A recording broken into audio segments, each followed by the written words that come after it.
اور عمران خان صاحب نے احتجاجی تحریک کا اعلان کر دیا ہے. 5 اگست یوم استحصال کشمیر تھا, اسی طرح یوم آزادی ہے پاکستان ہے 14 اگست. تو یہ کیا وجہ ہے کہ ان جو مخصوص دن ہیں ان دنوں پر جو ہے وہ احتجاجی تحریک کا اعلان کرتے ہیں؟ میں آپ کو تھوڑی سی تاریخ بتا دوں, شاید تاریخ اگر آپ پڑھے ہوں گے تو 14 اگست تک پہنچنے میں آپ کو پتہ ہے کن مراحل سے مسلمان گزرے تھے ہندوستان میں. آپ کو پتہ ہے انہوں نے احتجاج کیا تھا. آپ کو آج پتہ ہے کہ اس آزادی کے لیے جب آپ کھڑے ہوئے تھے تو کون کون خواتین, مرد اور جوان بچے نکلے تھے اپنی اس آزادی کے لیے, کتنی جد و جہد کی تھی انہوں نے. آپ کا خیال ہے کہ آپ کو آزادی ایسی مل گئی تھی کہ ایک دن صبح کو کسی کو خیال آیا کہ آج مسلمانوں کو علیحدہ دیش دے دو یا ایک ان کا علیحدہ ملک بن جائے گا؟ اس کے لیے آپ تاریخ پڑھیں, کتنے 20, 25, 30 سال لوگوں نے کتنی جد و جہد کی تھی اور کتنے لوگوں نے قربانی دی تھی پاکستان بننے کے لیے. 25 لاکھ لوگ, انسانی جانیں ضائع ہوئی تھی 25 لاکھ لوگوں کی. اتنا خون گیا ہے زمین کے اندر. آپ کیا خیال ہے یہ زمین اتنی قیمتی نہیں ہے کہ آپ اس کے لیے کھڑے ہو سکیں؟ اگر آپ اس کے لیے آزادی کے لیے, جو عمران خان کہہ رہے ہیں جو خود جیل میں بیٹھے ہیں, انہوں نے نہیں کہا مجھے آزاد کرو, انہوں نے کہا اپنے آپ کو آزاد کرو, کہ یہ حقیقی آزادی کے لیے کھڑے ہونا ہے, حقیقی آزادی کے لیے. آپ کو جب 1947 میں آزادی ملی تھی, آپ کو حقیقی آزادی نہیں ملی. آپ کو ایک قسم کا ہم سب کو توڑتا ہو. ہم بھی جا کر بیٹھتے ہیں اڈیالہ کے باہر, کوئی قانون نہیں توڑتا. ہم سڑک پہ بیٹھتے ہیں کہ نیا قانون بنا دیں, بلکہ جو ادارے ہیں وہ قانون پہ نہیں چلتے. آپ نے دیکھا چکری پہ آپ بھی موجود تھے, کیا ہوا تھا؟ ہم چکری پہ سڑک کے اوپر بیٹھے تھے 1.5 بجے سے, میں اور میری بہنیں اور میری بہن کی نواسی اور بیٹی, ہم سارے 1.5 گھنٹے سے ہماری فیملی وہاں پہ چکری پہ بیٹھی تھی. انہوں نے کہا آپ انتظار کریں, ہم آپ کو بتاتے ہیں, جو ہمیشہ یہ کہتے ہیں. اس کے بعد تھوڑے سے لوگ آنا شروع ہو گئے, ہم جا کے سڑک پہ سائڈ پہ ہم بیٹھ گئے. پھر وہ پولیس نے آ کے کہا ہمیں کوئی 10 بجے کے قریب کہ آپ یہاں سے اٹھیں, یہاں دہشت گرد آ رہے ہیں. ASP نے بھی آ کے ہمیں کہا. ہم نے ان کو کہا ہم نے کبھی قانون نہیں توڑا, اگر ہم نے دفعہ 144 کی خلاف ورزی کر رہے ہیں تو سامنے وہ بسوں کا وہ ہوٹل ہے, ہم ادھر جا کر بیٹھ جاتے ہیں, تو وہ پرائیویٹ پراپرٹی ہے, اس کا مطلب ہم قانون نہیں توڑیں گے. ہم وہاں چلے گئے سارے. ہم جیسے وہاں گئے تو انہوں نے اس ریسٹورینٹ کی بتیاں بند کر دی, اور آپ گواہ ہیں کیونکہ آپ میں سے کافی لوگ ادھر تھے. آپ کے پیچھے بھی پولیس نے ایک قسم کا لاٹھی چارج کیا. انہوں نے آپ کو وہاں سے بھگایا کہ نہیں؟ آپ سب گواہ ہیں, تو آپ کیوں نہیں بات کرتے کہ کیا ہوا تھا؟ آپ کو بھگایا سب کو. پھر ہم نے اندھیرے میں, خطرناک تھا, ساتھ وہ کہہ رہے ہیں کہ ہماری سیکیورٹی کے لیے کھڑے, ساتھ اتنا اندھیرا کر دیا وہاں پہ کہ کوئی چیز نظر ہی نہیں آ رہی تھی, اور دہشت گردی تب ہو سکتی تھی. ہم نے بتیاں جلوائیں, ہم نے کہا جتنے یہاں لوگ کھڑے ہیں ان کو کھانا دے دو, تاکہ یہ نہ پولیس کہہ سکے کہ یہ کیوں یہاں کھڑے ہیں. اور اس کھانے کو انہوں نے تماشا بنا دیا. شرم آنی چاہیے ان کو. پہلے لاٹھی چارج کرتے ہیں, پھر پولیس والے کھڑے ہو کے تصویریں کھینچتے ہیں. ٹھیک ہے, پولیس والوں نے تصویریں کھینچی نا, بتانے کے لیے کہ جی دیکھیں یہ ساری دعوت کر رہے ہیں. کیا ہم کیا بھوکے بیٹھتے؟ سارے جو لوگ بےچارے اس دوپہر سے وہاں ہمارے ساتھ کھڑے تھے, اگر کھانا بھی جرم بن گیا ان کے لیے. اور وہ بھی وہ ہم بس کے ہوٹل پہ بیٹھے ہوئے تھے, اور اس لیے کیونکہ پولیس ان کو لاٹھی چارج کر رہی تھی, اور آپ لوگوں کے اوپر بھی لاٹھی چارج ہوا تھا, اور آپ لوگوں بھی صبح سے بھوکے تھے, اور آپ لوگوں نے بھی بیٹھ کے کھانا کھایا تھا. یہ بھی بتا دیں, آپ یہ رپورٹ کیا کریں صحیح کہ آپ بھوکے تھے دن سے. اور پھر آپ کو کھانا, ہم سے سب نے مل کے کہا سب کو کھانا کھلاؤ. ہمارے ڈرائیور بھی تھے, بےچارے غریب بھی کھڑے تھے, سب بھوکے کھڑے تھے صبح دوپہر سے. کیا اتنا بڑا روزہ رکھنے کے بعد نہیں کھا سکتے تھے؟ یہ جرم بنا دیا. تو اس لیے آپ کو میں کہہ رہی ہوں کہ ہمیشہ جب اگر رپورٹ کو کرنا, ہم تو سیدھی بات کرنے والے لوگ ہیں, اس سے زیادہ ہم بات نہیں کریں گے, اور نہ ہی کرنے کی ضرورت سمجھتے ہیں. میڈم یہ بتائیں کہ فیصل صاحب کب تک رابطہ کریں گے؟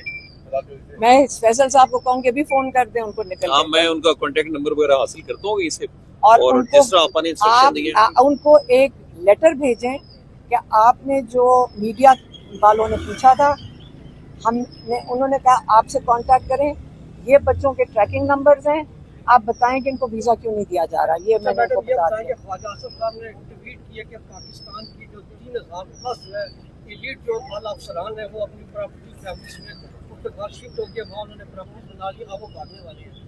تو اس کے جواب میں جو ان کے آر او تھے ان کو اینٹی کرپشن نے گرفتار کر لیا. اس کے اوپر آپ کا کیا خیال ہے؟ دیکھیں, جب قانون ہی ختم ہو گیا پاکستان میں تو جو قانون تباہ کرنے والے سب سے پہلے تو وہی بھاگیں گے نا. قانون تو انہوں نے خود تباہ کیا ہے.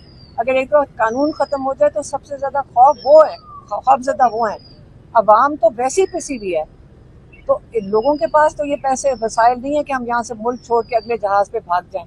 تو اس لیے یہ جو آپ چیزیں دیکھ رہے ہیں, یہ جب آپ قانون کی بالادستی ختم کر دیں گے, آئین کی بالادستی ختم کر دیں گے, حالات اس سے بہتر نہیں ہوں گے. پاکستانی ہونے کے ناطے آپ سارا وقت کہتے ہیں کہ عمران خان کی وجہ سے کہہ رہے ہیں, لیکن میں پاکستانی ہوں, پاکستان میں رہتے ہیں, ہمارے بچے میری گرینڈ چلڈرن ادھر ہیں. آپ مجھے بتائیں ان کے لیے مجھے فکر نہیں ہے کل ان کے ساتھ کیا ہوگا.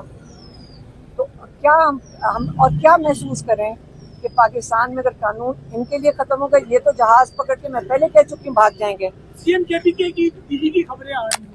ایک چیز میں ایڈ کر دوں, بڑی امپورٹنٹ بات کی شرازی صاحب نے آر او صاحب کے حوالے سے, جن پہ کرپشن چارجز پہ بھی ان کو اریسٹ کیا گیا. ہم یہ امید کرتے ہیں کہ اینٹی کرپشن کے جو ہیں اہلکار وہ ان سے الیکشن میں جو انہوں نے چوری میں کردار ادا کیا آر او نے, اس کے متعلق بھی انکوائری کریں گے. یہ بھی ہم امید کرتی ہے ہماری لیگ. Thank you.